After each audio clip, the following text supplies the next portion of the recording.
Okey, bismillahirrahmanirrahim. Di sini adalah soalan mula-mula sekali dalam topik Form 4. Awak akan jumpa optik. So, dekat sini awak punya U. Ke kanta. Kanta maksudnya ada kiri, ada kanan. Okay, next. Dia bagi tahu awak, image yang terhasil adalah nyata. Tu dia punya point bantuan lah. So, dekat sini apa yang awak boleh nampak ialah dari image ke kanta, awak boleh tahu di sini sudah menjadi V lah. Apa yang dimaksudkan dengan image nyata? Image nyata tu awak kena tahulah dia punya definition. So, dia mesti image salin balik. Image itu boleh terpampar ataupun terpampang di skrin. Boleh kelihatan lah. Okay? Perkataan kelihatan pun boleh diterima. Kita nampak. Kelihatan. Okay? Berdasarkan rajah, tentukan jarak. Tadi kita dah kira. So, awak tak perlu tunjuk cara kira. Awak terus letak je 10 cm. Nak letak jalan kerja pun boleh. Tapi sebab satu markah je kan. Okay. Next. Apakah panjang fokus? Awak boleh patah balik kepada formula. Panjang fokus adalah 1/U campur 1/V. Okay. Nak dapatkan F semata. Nanti awak kena songsangkan lah. Sebelah kiri ialah 30. Sebelah kanan tadi dah kira 10. Tekan kalkulator, nanti awak akan vice versa kan. Okay. V tu naik atas dan F tu naik atas. Awak akan dapat nilai panjang fokus awak ialah 7.5 cm. Tengok unit atas. Kalau semua cm, dia pun akan dapat cm. Dia kata gantikan kanta dengan diameter yang lebih besar. Maksudnya daripada yang kurus ni, kiri ke kanan ni, digantikan kepada diameter yang lebih besar. Ketinggian ni sepatutnya samalah. Okey. So, apa yang berlaku? Dia tanya. Kepada siapa? Kepada image. So, akan cakap bahawa image awak itu akan jadi lebih terang. Ataupun orang kata lebih jelas. Ini adalah masuk soalan gravity. Okey, awak nampak dekat sini tempoh hukum Kepler ketiga. So, dia akan ada hubungan T dengan R lah. Okey, tempoh kuasa 2, R kuasa 3. Itu Kepler 3 cakap. Okey, so awak kena ceritakan dalam bentuk ayat. So, hukum Kepler 3 menyatakan bahawa kuasa 2 tempoh, okey, kuasa 2 tempoh berkadar terus dengan kuasa 3 siapa tadi? Jejari. Jejari apa? Jejari orbit lah. Okey, orbit.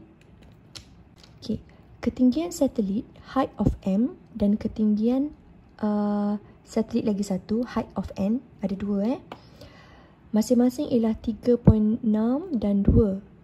Okey. Kemudian dia tanya jika tempoh satelit M ialah 24 jam. Ini. Cari jejari radius untuk M. Dia bagi jejari dalam bentuk H tau. So, H dengan R adalah benda yang sama. So, awak boleh terus tukar ganti algebra tadi. Kita tengoklah nilai. So, bila masing-masing dia bagi tahu ini, awak kena jadikan jawapan untuk pertama ini adalah yang ni cara saya nak kira 4.2. Kalau ada yang tertanya-tanya lah, nak dapatkan RM ni, kenapa dapat 4.2, awak kena tambah H ketinggian satelit ni. Kalau tengok gambar atas tu, saya draw balik. Dengan jarak bumi ke pusat ni, awak kena tambah mereka. So, kalau saya tekan kalkulator, yang sini ni, ni adalah jarak M tau. 3.6 10 kuasa 7 campur dengan radius bumi. Yang ni. 6.37 10 kuasa 6. Besar campur kecil kan? So, awak akan dapatlah yang ni. Okay, awak kena tambah. Adalah formula Kepler. So, T nisbah T nisbah R. So, T sebelah kiri sama dengan, jadikan persamaan dengan R sebelah kanan. So, kalau dekat sini kuasa 2 macam biasa, M, N. Sekarang dia nak N, bererti dia nak bahagian bawah ni. So, jadikan dia duduk sebelah atas lah selepas ni. Okay, masukkan nilai. Dia dah bagi tahu yang atas tu adalah 24. Masukkan saja. Yang ni kita nak cari. So, yang tadi awak dah dapat 4.237 kuasa 10 7 dengan 2637 10 kuasa 7. Jadikan TN sorang-sorang, nanti awak akan dapat Set, awak kena punca so akan dapat 11.784 jam. Rajah menunjukkan pergerakan planet mengorbit matahari. Okay, so dia tanya awak, bandingkan jarak antara A ke B dengan C ke D. Okay, A ke B dengan C ke D. So akan nampak jarak di sini lebih panjang. Okay, so soalan pertama dia suruh bandingkan, maksudnya awak kena buat lah macam ni. Jarak, saya salin balik, jangan malas. So A ke B dengan jarak C ke D, yang pertama tu lebih besar. Okay, next. Labelkan dalam kotak menggunakan simbol X kelajuan yang paling maksimum. Okay, kalau saya potong sampai sini dulu, sini yang warna purple yang pertama sebelah kiri. So siapa yang paling laju? Awak akan bagi tahu bahagian yang paling laju itu adalah bahagian yang AB. Kita tengok sini kalau saya patah ke sini, ni dia adalah paling laju di bahagian sini. Kemudian Y, kelajuan yang paling minimum. Dia suruh label dengan huruf Y. So label dekat sini lah, jangan label tempat lain pula. Bila dia tanya terangkan, awak kena relatekan dengan formula yang awak dah belajar. Okay, seperti yang awak maklum, formula hal laju maksimum, ingat tak? So awak kena tulislah jawapan awak, 2 markah. Hal laju yang awak tandakan sebagai X tu adalah hal laju yang maksimum kerana daripada formula yang awak tahu, jarak mempengaruhi, berkadar terus. So awak kata jarak dia adalah lebih besar. Okay, disebabkan markah nak 2, pastikan awak tulis yang pasangan dia. So hal laju yang sebelah kanan itu adalah hal laju yang minimum kerana jarak CD adalah jarak yang lebih kecil. So dekat sini awak akan nampak fenomena pantul. Okay, sebab dia ada perubahan arah. Okay, apa konsep pantul? Pantul awak dah belajar, dia mesti mempunyai sudut tuju dengan sudut pantul yang sama. Okay. Dekat sini dia bagi kata kunci frekuensi yang berbeza. Bererti yang first dengan second tu tak sama. Okay, kalau first tu rendah, frekuensi yang kedua tu lebih tinggi. So dia nak suruh awak determine apa jadi. So daripada gambar rajah yang awak nampak, di sebelah sini dia akan menyebabkan lambda sini pertama besar dan gambar rajah kedua kecil. Apakah itu gelombang melintang? Okay, semalam dekat tajuk SBP kita dah tahu membujur itu bunyi, betul? Membujur maksudnya dia macam ni, selari. Zarah dan gelombang itu selari. Okay, apa maksud melintang? Dia adalah serenjang. Maksudnya kalau gelombang itu merambat begini, zarah merambat begini. Ini zarah, ini gelombang. Ibaratnya ini air, ini awak. Ombak laut dan awak naik, tenggelam, timbul. Itu maksud dia melintang. Dia adalah 90 darjah. Okey, bandingkan dari segi sudut. So, awak dah nampak lah tadi. 2245 kan, sebelah kiri dia tu. So, awak akan kata sudut 7, salin balik. Kalau boleh, jangan terlalu malas. Sudut 7 sama sebelah kiri dengan sebelah kanan. So, dia adalah gambar rajah pertama dengan gambar rajah kedua. Frekuensi tadi kita dah nampak lah. Dia mesti berkadar songsang sebab merujuk kepada formula. Okey, senang saja, tak susah pun. Hubung kaitkan panjang gelombang dengan frekuensi. So, patah balik kepada tadi, awak akan nampak lambda dan frekuensi berkadar songsang. Jangan salin ini. Ini dia punya base idea saja. Apa yang awak kena salin adalah semakin. Sebab dia tanyakan hubung kait ataupun hubungan. Okey, semakin. Salin yang pertama dulu, panjang gelombang. Kemudian salin yang kedua, frekuensi. So, akan nampaklah satu tinggi, satu rendah. Itu teknik dia. Awak kena ikut dia punya syarat. Fenomena tadi kita dah tahu, pantulan. Okey, mengapa ultrasonic digunakan? Itu soalannya. Okey, soalan pertama ni awak kena bagi reason lah. Ni adalah sejenis gelombang yang mempunyai tenaga yang tinggi tau. Okey, so awak akan terus je lah salin balik dia punya jawapan. Kerana gelombang ini mempunyai tenaga yang tinggi. Sebelum ni kita tahu hal laju sama dengan jarak bahagi masa, tapi disebabkan dia pergi dan patah, So dia punya ketinggian tu ada 2 kali, S pertama dengan S kedua. So di sini awak akan buat 2S sebab dia patah balik tau. Dan awak punya S ni biasanya orang akan gantikan sebagai kedalaman lah, depth. So awak akan gantikan dengan D, macam tu. Tu formula bila kita ada kaitkan dia dengan gema atau sonar. Okay, so masukkan, kira lambda. Oh, dia tak tanya kedalaman Okay, no problem, tak ada masalah. Okay, dia tanya lambda So jadikan V bahagi F je lah. Okay, V dah ada, F dah ada. Ni macam straight to the point lah. Saya ingat ke dia relate soalan yang ni. Okay, so bila masukkan nilai, awak akan dapat nilai dia 0.0025 meter. Dekat sini saya ada catat nilai. Sebab kalau tekan kalkulator nanti ambil masa.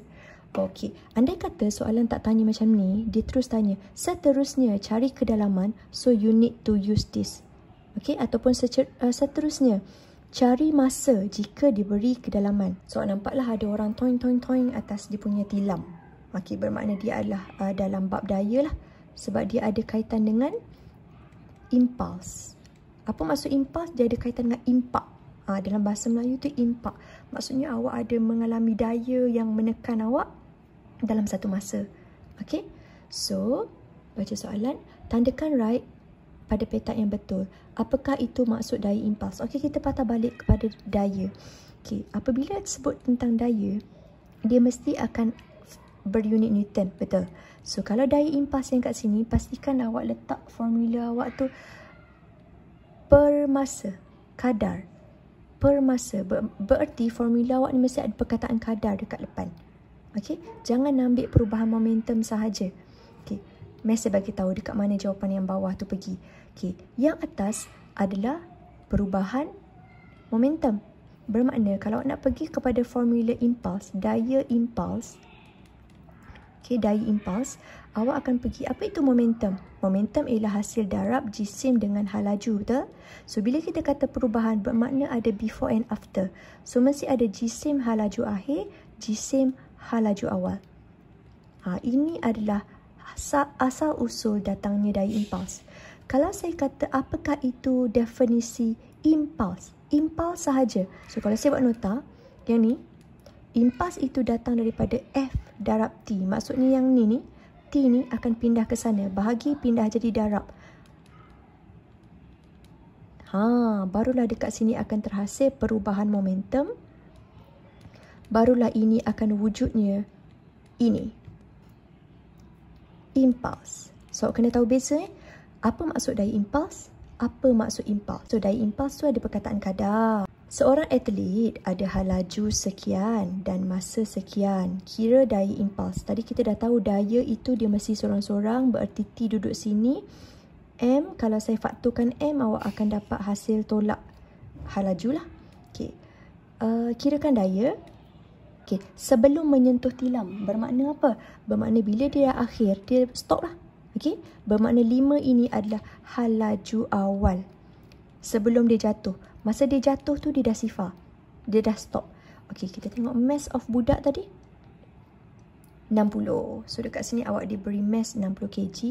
Masukkan saja dalam formula awak. Dan akhir sekali awak akan dapat nilai 375 Newton.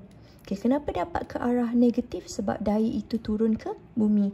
Cadangkan modification supaya dia tidak injek teruk lah. Kita nak macam mana cadangan kepada ketebalan? Of course, kita nak ketebalan tilam itu bertambah besar. Okay, bertambah cukup. Ataupun tinggi pun boleh. Kenapa kita kata ketebalan nak bertambah? Sebab kalau patah balik kepada formula daya impuls, hubungan dia adalah hubungan berkadar songsang dengan masa. Bererti awak nak kurangkan sakit. Okay? Awak nak kurangkan F, bermakna kurangkan sakit. Itu poin yang awak kena faham sangat-sangat. So, untuk kurangkan sakit, masa mesti toing. Mesti dipanjangkan atau dilambat-lambatkan. So, masa mesti besar.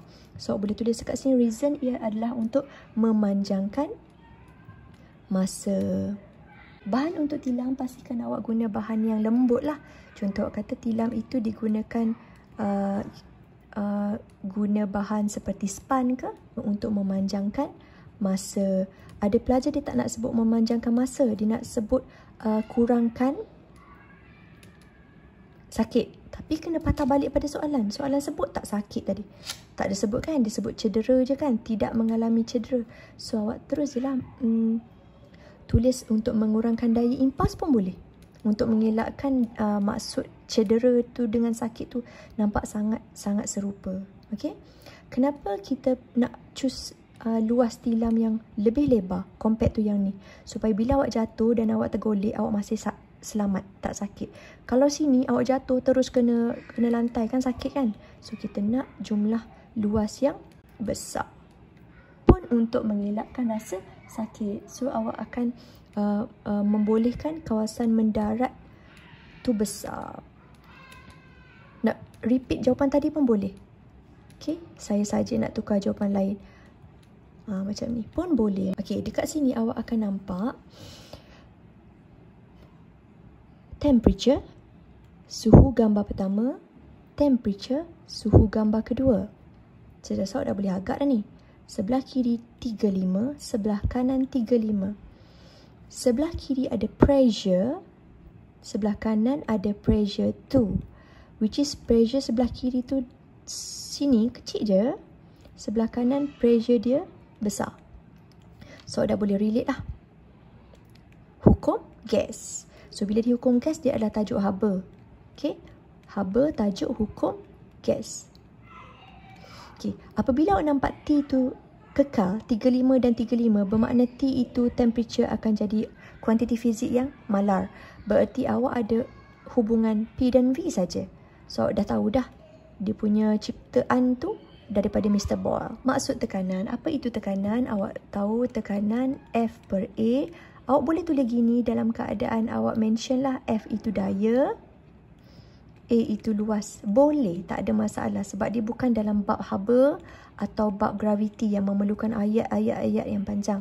Okay, so awak boleh buat gini ataupun awak terus tulis nisbah daya dengan luas, ataupun awak terus tulis hasil bahagi antara daya dengan luas pun boleh. Ada pelajar dia tulis apa tahu? Daya per unit luas. 5 markah. Okay, bandingkan isi padu. Question number 1. So isi padu bacaan tolak burden. Question number 2. Pressure lah. Kan? Tolak tekanan kan? Termometer. Question number 3. Suhu. Hubung kaitkan Siti Sarah. So awak ready, siap-siap. Semakin. Okay. Apa benda? Isi padu. Tekanan. Okay. Isi padu. Tekanan. Seterusnya namakan hukum. So awak dah tahu tadi hukum Boyle. Dekat sini kalau volume awak akan nampak kita tengok pressure dulu sebab dia adalah paling jelas. Sebelah kiri pressure-nya rendah. Dia adalah soalan nombor 11, betul? Okey, sebelah kiri 11.1, betul tak saya? Okey, A ada huruf A tu. Sebelah kiri lebih kecil dari sebelah kanan. 11.1B.